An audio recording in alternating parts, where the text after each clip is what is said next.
they beat it into our brains that no one can take your honor away from you. That is the only thing a man or a woman can give away, is your honor.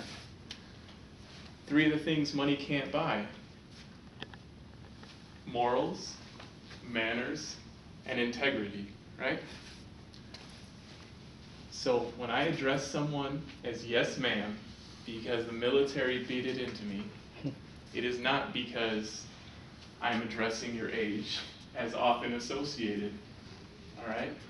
Ma'am has derived from the old term of my lady. So when you hear ma'am, or madame, that is a sign of respect. Sir, on the other hand, came from sire, which was also a man that was well respected. When I hear sir, the first time I used it in boot camp, when I was using the bathroom in my pants because I had first gotten there, and I was immediately being yelled at. And in the movies, all I'd seen was you address someone as sir. That's respect. In the military, this is not true. It is a sign of a higher class man known as an officer. So when you address an enlisted man as sir, after a few inappropriate words that I cannot speak,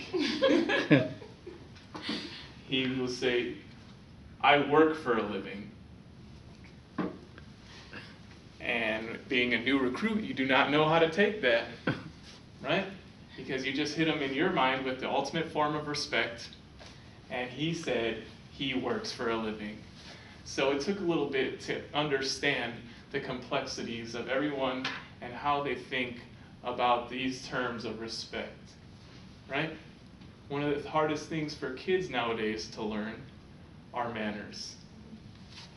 Because more often than not, and I'm not saying anyone in this room, but people are losing sight of their manners. So how are kids supposed to learn something that their parents rarely show? Right? There's also please and thank you, which are the oldest words of respect for one another in a society where I was brought up to put the well-being of others before myself.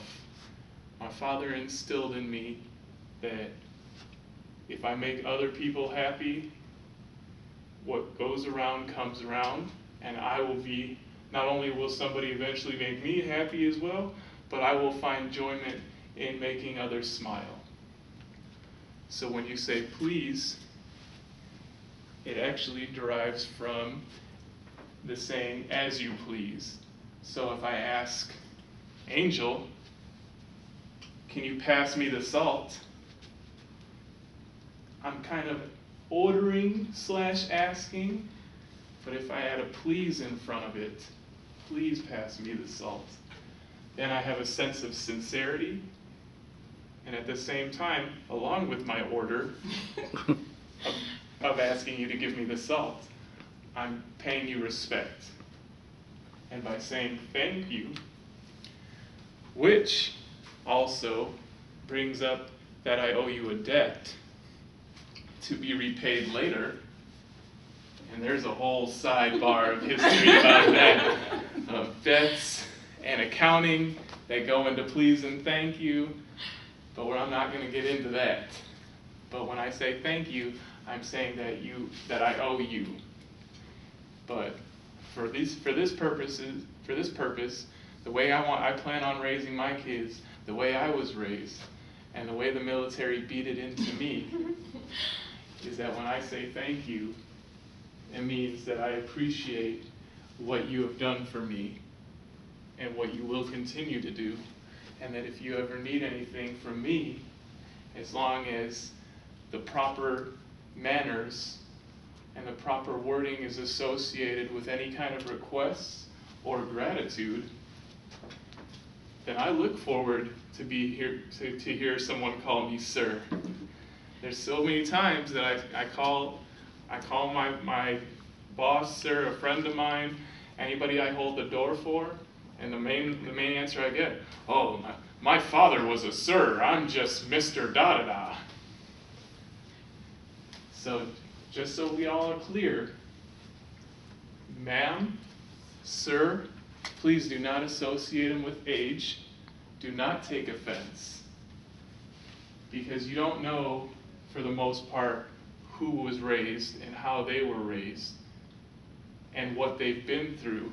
So whenever we encounter one another, when we use please, thank you, sir, and ma'am, all we're doing is trying to show each other the utmost respect for one another that we all deserve.